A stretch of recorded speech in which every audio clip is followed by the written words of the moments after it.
نحمدہ ونصلی علی رسولہ الکریم۔ دوسرے کا سامان استعمال کرنے کے سلسلے میں شریعت کا حکم یہ ہے کہ اجازت کے بغیر نہ استعمال کریں، اس لیے کہ ہم اس کے مالک تو ہے نہیں، مالک دوسرا ہے، تو پھر ایسی صورت میں بغیر پوچھے اور بغیر اجازت کے استعمال کر لینا یہ شرعاً جو ہے غلط ہو رہا ہے۔ ہمارے یہاں معاشرے میں اس تعلق سے کوتاہی ہو رہی ہے کہ ہمیں کوئی ضرورت پڑی، اب پتہ ہے کہ فلاں کی چیز ہے یہ، لیکن بس اپنی ضرورت تھی اس کو اٹھایا اور استعمال کر لیا، اور استعمال کرنے کے بعد میں ہوتا یہ ہے کہ جہاں سے اٹھایا ہے وہاں نہیں رکھے گا، اس کو دوسری جگہ رکھ دے گا اٹھا کے۔ تو اب اس میں دو کمی ہو گئی، ایک تو کمی ہو گئی کہ جگہ بدلی ہم نے، جس نے جہاں رکھا ہے وہ آئے گا تو وہی دیکھے گا، اس کے لیے پریشانی کا باعث بن گیا۔ دوسری چیز یہ کہ اس کا سامان ہے بغیر اجازت کے استعمال کر لیا، تو یہ تو گویا یہ حق تلفی میں بھی آتا ہے یہ۔ تو اسی لیے شریعت کا ایک حکم ہے، جب کئی لوگ ایک ساتھ رہ رہے ہوں تو ہر ایک کا اپنا جو سامان ہے اور چیز ہے وہ مقرر ہو کہ بھئی یہ فلاں کی ہے، یہ فلاں کی ہے، فلاں کی ہے، اور پھر جب استعمال کرنے کی ضرورت پیش آ جائے تو اجازت لے لے، یا یہ کہ آپس میں پہلے ہی کہہ لے کہ بھئی جس کو کس کی ضرورت پڑے گی ہماری طرف سے اجازت استعمال کر لو۔ تو یہ شکل جو ہے سہولت کی بھی ہے اور آسانی کی بھی ہے۔ اسی کے ساتھ اس میں یہ بھی ہے سامان جہاں سے اٹھایا وہیں رکھنا، یہ گھریلو زندگی میں اس سے زیادہ اہمیت رکھتا ہے یہ، اس لیے کہ گھر میں جو لوگ رہنے والے ہیں سامان ایک ہی ہے، سب اس کو استعمال کر رہے ہیں۔ اب جس جگہ رکھا ہوا ہے اگر اس جگہ نہیں رکھیں گے تو اگلے آدمی کو دقت پیش آ جائے گی۔ یاد آیا حضرت حکیم الامت نور اللہ مرقدہ کے سلسلے میں اخیر حضرت کی بیماری کا زمانہ چل رہا تھا، ذوق بہت تھا حضرت کو، تو حضرت کی طبیعت میں نظم و ضبط بہت اعلیٰ درجے کا تھا، تو لوٹا جو استنجے خانے کے لیے لے جایا جاتا تھا اس کے لیے جگہ مقرر ہے۔ حضرت نے لوٹا لیا، ضرورت پوری فرمائی، آئے تو غشی آئی، گر پڑے حضرت۔ حالانکہ کمزوری تھی، اکیلے نہیں جانا چاہیے تھا، لیکن گھر والوں کو تکلیف ہوگی، ان کی نیند ٹوٹے گی، اس لیے یہ مشقت برداشت کر لی اور گر بھی گئے حضرت اس میں۔ لوٹا وہیں، اب ہوش بھی نہیں، لوٹا پڑا رہ گیا، چلے گئے اپنے بستر پہ آ گئے۔ پھر ایک دم خیال آیا کہ وہ لوٹا ہم نے وہاں رکھا نہیں ہے، گھر والے رات اٹھیں گے اور اتنی بجلی کا زمانہ بھی تو چراغ وغیرہ چلتا تو سب کو زحمت ہوگی۔ پھر اسی کمزوری میں کسی طرح سے اٹھے، اٹھ کر کے حضرت نے اس کو وہاں رکھا، میں اس خیال سے کہ گھر والے ان کو تکلیف نہ ہو۔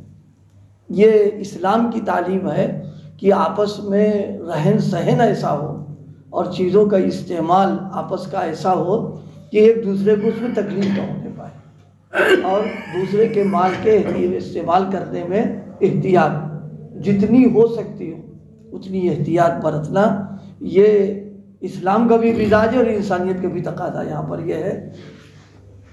اسی سلسلے میں ہمارے بزرگوں نے تو بہت احتیاط کی ہے، یہ تو میں نے اپنے آپسی چیزوں کے بارے میں بیان کیا ہے، بزرگوں نے تو مدرسے کے معاملات میں بھی بہت احتیاط برتی کہ مدرسے کے کام چیزوں کا استعمال کم سے کم اپنے لیے کرتے تھے، اگر کر لیا تو پھر کچھ نہ کچھ دے دیتے تھے کہ بھائی جو لیا اس کا ادا ہو جائے۔ اس ایک واقعہ لکھا ہے، حضرت شیخ کے والد حضرت مولانا یحییٰ صاحب رحمۃ اللہ علیہ کا معاملہ یہ تھا، ان کے والد کا جامع مسجد کے قریب ایک طباخ کی دکان تھی جس کا نام اسماعیل تھا. اس کے یہاں سے کھانا آیا کرتا تھا. سردی کے زمانے میں وہاں سے کھانا آتے آتے خصوصاً شام کو ٹھنڈا ہو جاتا تھا. سہارنپور وغیرہ کی جو سردی ہے بس وہ تو قہر خدا بندی کہیے، اور گرمی بھی ویسی اس کی وہاں شدید ہوتی ہے.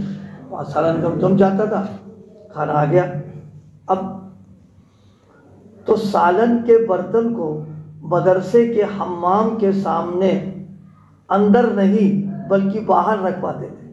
ہم وہی پانی گرم ہونے کے لیے بھٹی، اس میں لکڑی جھونکی جاتی تھی، ظاہر اس کی تپش باہر ہوتی، اس سے سالن گرم ہو جاتا تھا.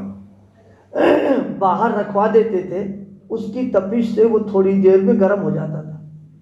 تو یہ فرما کر 2-3 روپے ہر ماہ چندے میں داخل کرتے تھے کہ مدرسے کی آگ سے فائدہ اٹھایا ہے.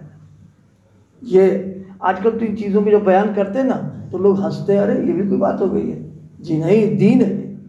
ہم اس کو دین سمجھتے ہی نہیں. ہم تو دینداری سمجھتے تصویریں اٹھتا رہے وہ سب سے بڑا دیندار.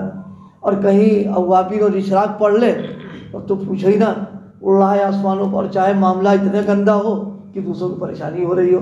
نہیں، جس طرح عبادات کی اہمیت ہے اس سے کم معاملات کی صفائی اور معاشرت نہیں ہے. اس کی بہت اہمیت ہے، بلکہ معاشرت کی خرابی یہ بنیاد بن جائے گی. بعض اوقات قیامت کے دن جنت پہ جانے سے روک دیا جائے گا، اس لیے کہ ہمارا رہن سہن اگر اس طریقے کا رہا کہ اس کا کسی کا حق ہم سے دب گیا، کسی کو نقصان ہو گیا، تکلیف پہنچ گئی، تو اللہ پاک کیا بغیر اس معاملے کو چکائے ہوئے آگے بڑھ ہی نہیں سکتے وہ تو وہاں پہ.